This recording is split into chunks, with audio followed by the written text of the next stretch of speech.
Olá, bem-vindos a mais uma das nossas aulas de português, aqui no 31 Challenge, ou 31 dias de desafio de português, neste caso, né? Passando aqui para português. Já sabem que isto são pequenos apontamentos das nossas disciplinas de português. Nós em dsacademy.pt temos muito mais oferta para vocês. E isto é só mesmo para vocês fixarem ou terem uma forma de poderem aceder até gratuitamente a este material. Temos também muito material na dsacademy.pt, não só de português, mas também de matemática, história.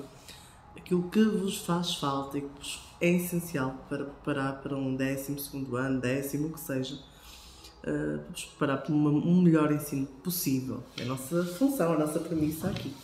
E sem deslocarem de casa, que é ótimo. Então, hoje, trago-vos um tema muito leve, a nível português. Não vos trago nenhuma obra, nenhuma masterpiece. Não é que não seja, atenção. Vos trago um conto, neste caso, o conto Famílias Desavindas, que alguns já devem conhecer, de Mário Carvalho. E hoje vamos falar deste mesmo conto. Famílias Desavindas, como o próprio nome indica, são duas famílias que, efetivamente, têm problemas uma com a outra.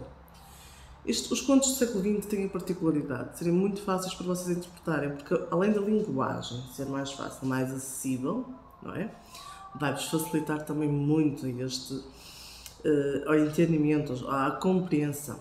Agora é preciso perceber que famílias são estas. Que famílias são estas que estão desavindas? Então temos aqui 3 gerações de 2 famílias, uma até à quarta. Temos uma família de semaforeiros, ou seja, antigamente não havia os semáforos, havia os senhores que permitiam ou bloqueavam a passagem. E depois temos uma geração de médicos. Na geração de semaforeiros é a família de galegos, que é uma personagem aqui também coletiva. Atenção, estas personagens coletivas não é a primeira vez que vamos falar personagens ou heróis coletivos aqui nas histórias e na parte de português. Eles adoram a profissão que fazem, adoram ser semaforeiros e têm esta noção quase obsessiva, compulsiva com os semáforos, do poder passar ou não poder passar. Do outro lado, no lado oposto, temos uma geração de médicos, da família Beckett, neste caso. É também uma profissão comum ao longo destas 3 gerações. No entanto, a primeira geração, João Pedro Beckett, é tão médico, tão zeloso, que chega a incomodar as pessoas. Por exemplo, o filho já acaba por ser inseguro e acha que os seus diagnósticos são incorretos. Já o neto é extremamente explicativo, ou seja, explica tudo ao mais ínfimo pormenor e chega a ser maçador, chato. Agora, porquê é que eles se desavindam, não é? Porquê é que eles se zangam? Ora bem, os semáforos, há aqui um ódio aos semáforos na parte dos médicos, porquê? Por causa da tal prepotência de acharem que são melhores do que os outros. E há um acidente um dia em que leva a este conflito, não é? Na primeira geração, por exemplo, de médicos, tem a tal origem da prepotência, primeiro do primeiro Beckett para com os semaforeiros,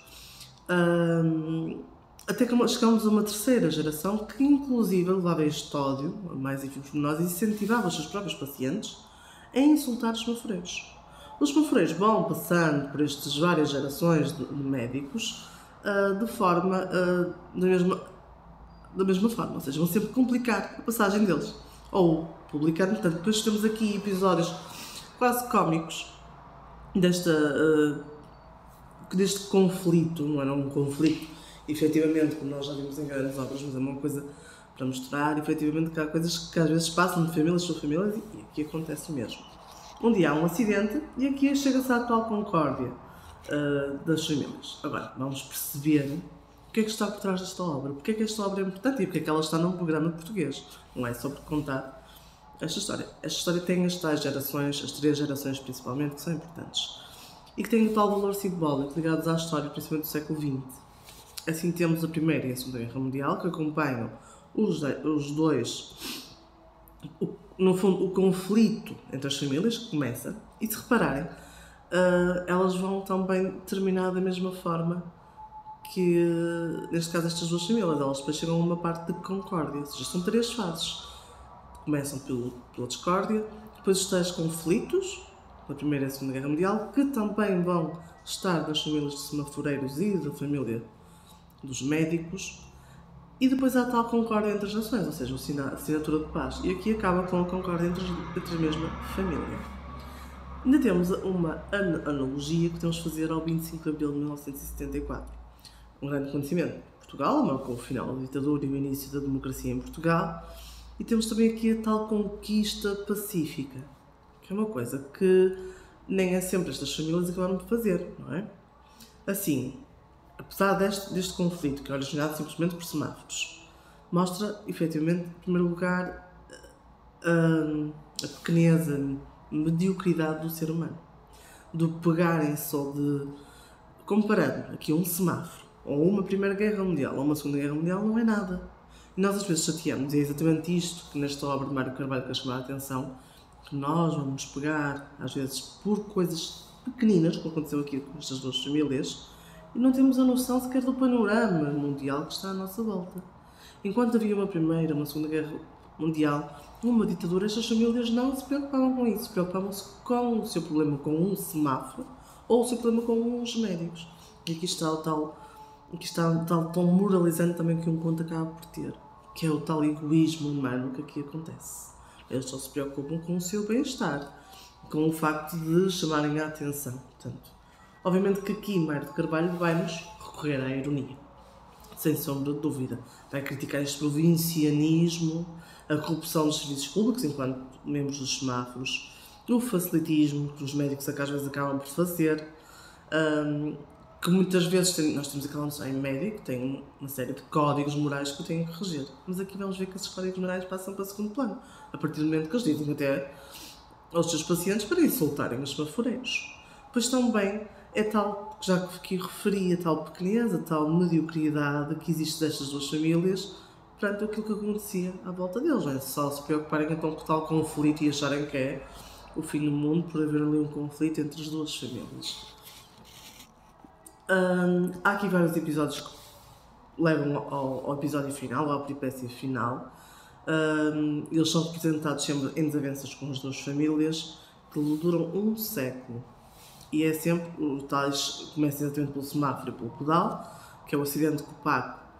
O acidente do Paco já no final, ou seja, na terceira e na quarta geração, vai trazer a concórdia ao conflito. Porquê? Porque faz despontar a tal faceta realmente de médico do Dr. Paulo, que assim esquece o tal ódio das gerações e que socorre o semaforeiro.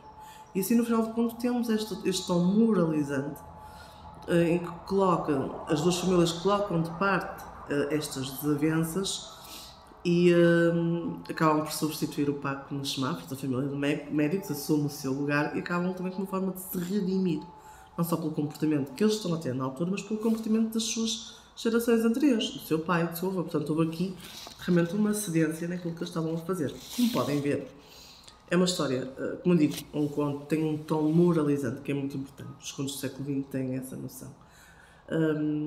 E este tom moralizante nós já vimos em muitas fábulas, em português está sempre presente na maior parte das histórias que nós temos. Espero que tenham gostado. No volto a frisar. Qualquer dúvida também, entrem em contato connosco em dsacademy.pt. Nós temos muito material à vossa disponibilidade e até à próxima aula. Obrigada!